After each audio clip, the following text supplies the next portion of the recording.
Hello, today I'll be giving a brief presentation on the meaning of Jesus' statement in Luke 11:33 to 36 and Matthew 6:22 to 23 about the eye, the lamp, and vision. So let's begin. In Luke 11:34 to 36, it's recorded, "Your eye is the lamp of your body. If your eye is healthy, your whole body is full of light, but if it is not healthy, your body is full of darkness. Therefore, consider whether the light in you is not darkness. If then your whole body is full of light, with no part of it in darkness, it will be as full of light as when a lamp gives you light with its rays." In Matthew 6:22 to 23, it says, "The eye is the lamp of the body, so if your eye is healthy, your whole body will be full of light. But if your eye is unhealthy, your whole body will be full of darkness. If then the light in you is darkness, how great is the darkness?" From the outset, both versions may seem quite similar. Both versions appear to suggest a sort of moral interpretation of the light and darkness imagery. They may appear to some readers as perhaps two sides of a single coin, or maybe as different as brown and white eggs.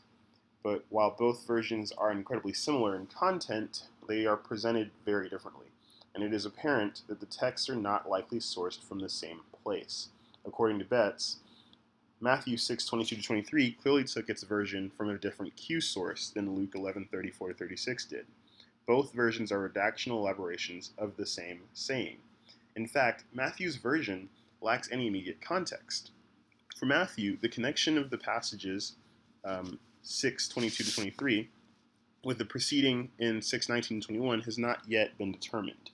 There is no identifiable verbal connection, not even a particle. On the other hand, Luke's version is set in a moderately lengthy sermon-like speech by Jesus to a crowd of people questioning the source of his power after an exorcism. These people are evidently seeking a sign, and according to Carroll, Jesus is seen in Luke's version continuing his commentary on the divergent responses his exorcisms have elicited and finally directly addressing the sign seekers in his audience. So while the passages may at first seem similar, it becomes evident rather quickly that they are indeed very different. Instead of being like different colored eggs, they may be more like apples and oranges. The passages differ majorly in context specifically and serve very different purposes in their respective works. According to Betts, the Sermon on the Mount version confirms to the views and purposes of the Sermon on the Mount, while Luke 11:34 to 36 has become part of a speech made by Jesus to the crowds, as we've just seen. The function of this saying in Luke suggests personal responsibility for one's inner light or darkness, whereas Matthew's Sermon on the Mount rendering seems to be aimed at the evocation of a sort of mode of shock or discomfort, which the author doesn't seem to feel inclined to relieve. On the other hand, the introduction of verse 35 of Luke's rendering, "See to it therefore," presupposes that the darkness of the light is the result of a moral failure, and that one can therefore prevent such a failure. By comparison, the Sermon on the Mount, Matthew 6:22 to 23, merely observes a possibility of a dark light within, but says nothing about the preventability. Instead, an expression of shock occurs as the result of the observation.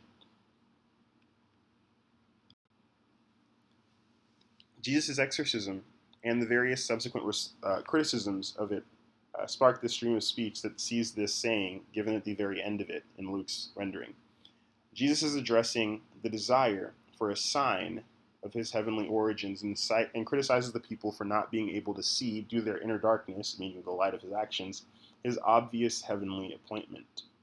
So what information about the historical background is essential to understanding the saying can be found primarily in the studying the context of Luke.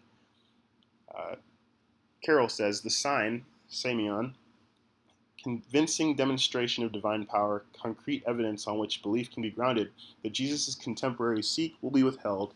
Rather, they will receive only the sign of Jonah."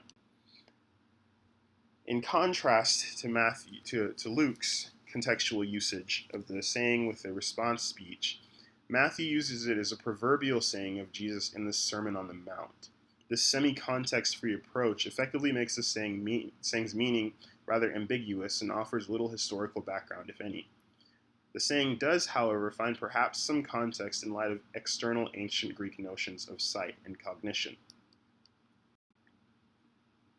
According to Betts, this statement in verse 22a appears to be a proverb, and indeed it became a proverb later, but the image of the eye as a lamp also has a long prior history.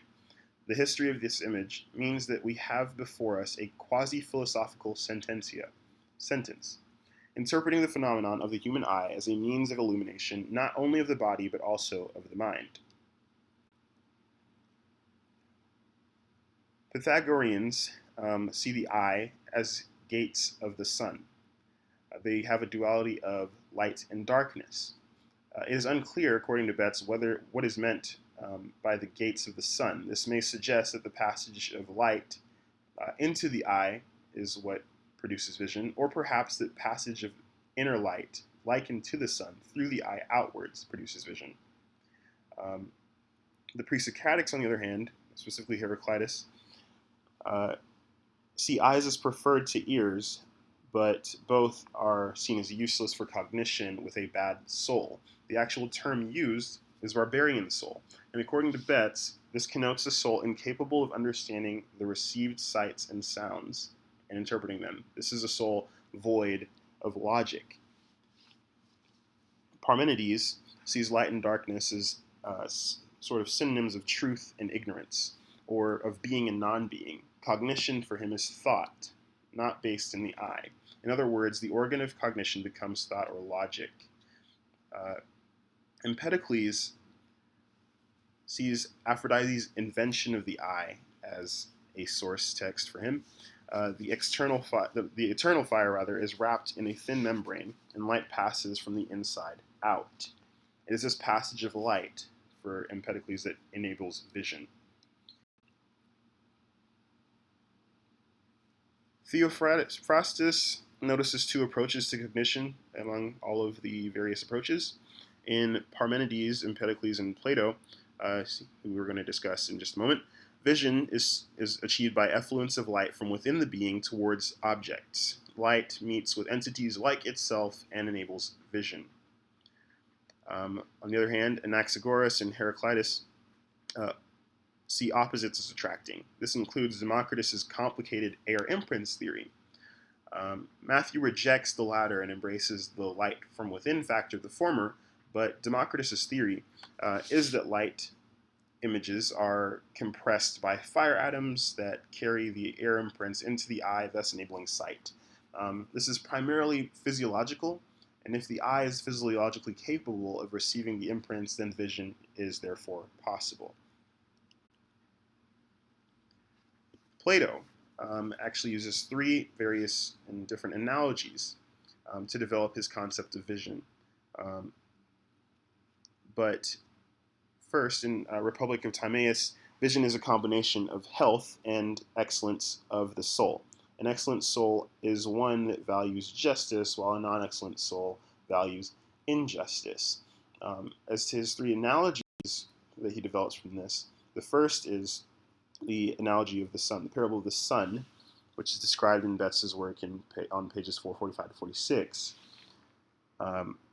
sees phenomenon as seeable and not thinkable, versus ideas, which are thinkable but not seeable, and sees vision as a higher sense that requires a light. Objects must be illuminated by the light of the sun to be discernible. Even with the eyes and with the colored objects, no light means no vision. In the parallel lines analogy, three kinds of light are needed for vision. Daylight, which is given by the sun to the air, light in the eyeball, like Empedocles' analogy, issues forth from within, and then light that is part of the colors of the objects.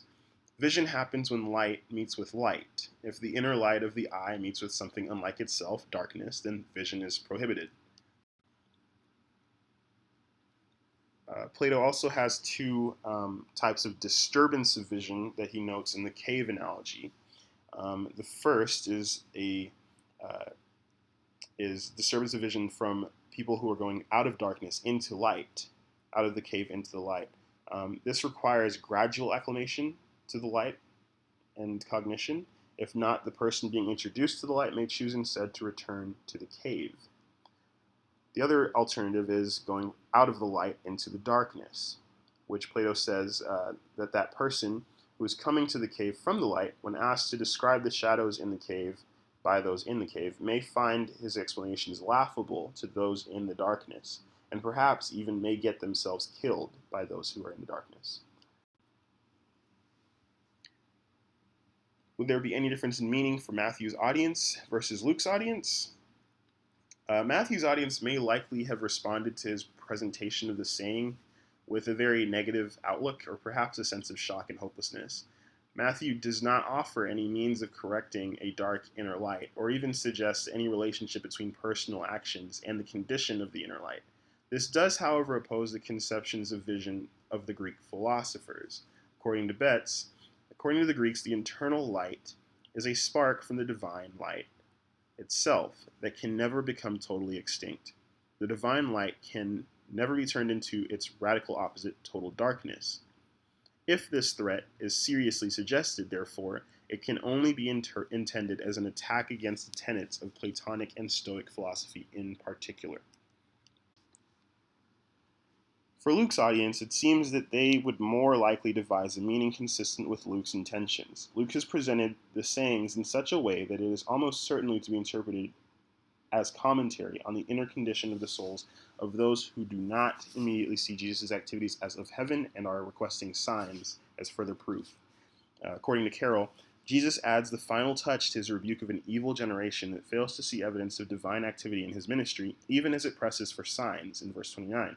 They are culpable for their own failed vision. No future visible cues to God's mighty reign will win attention from eyes closed to its present operation in Jesus' ministry.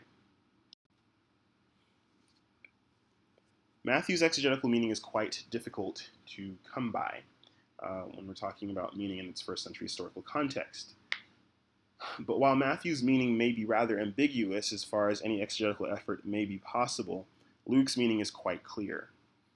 Luke's meaning applies to the doubters and sign seekers and asks them to both discern their inner light or darkness and also to be mindful of their own responsibility for their inner state. Jesus' message in Luke's usage of the saying is that people are liable for their own internal moral vision or lack thereof. His contemporaries who lack the ability to see his deeds as signs of his heavenly origins and authority lack the ability because of their own unwillingness to see. It is for this reason he castigates them for their unbelief in asking for yet another sign in addition to what they are already seeing and doing, as pointed out in Carroll in page 257. Susan Garrett, writing in the Journal of Biblical Literature, has this to say on the topic. In sum, in Luke 11:33-36, Jesus warns those who test him by seeking signs, indicating that only the one whose eye is single or healthy will see a favorable outcome at the judgment.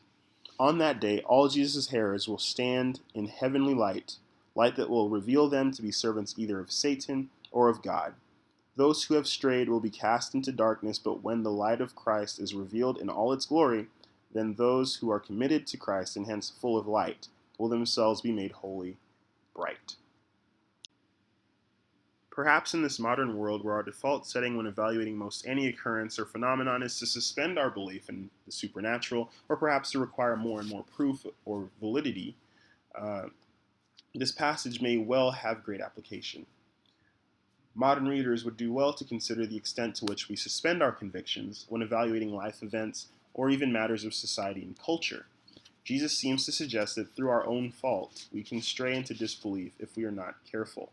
As Scott McKnight says, God spoke in Jesus' days, in Jesus' ways, and we are called to carry on that pattern in our world today. McKnight 28. But we should still be cautious not to totally dispense with our biblical and religious ideologies in order to suit our time and place in history. Otherwise, our light may well become darkness and therefore become useless.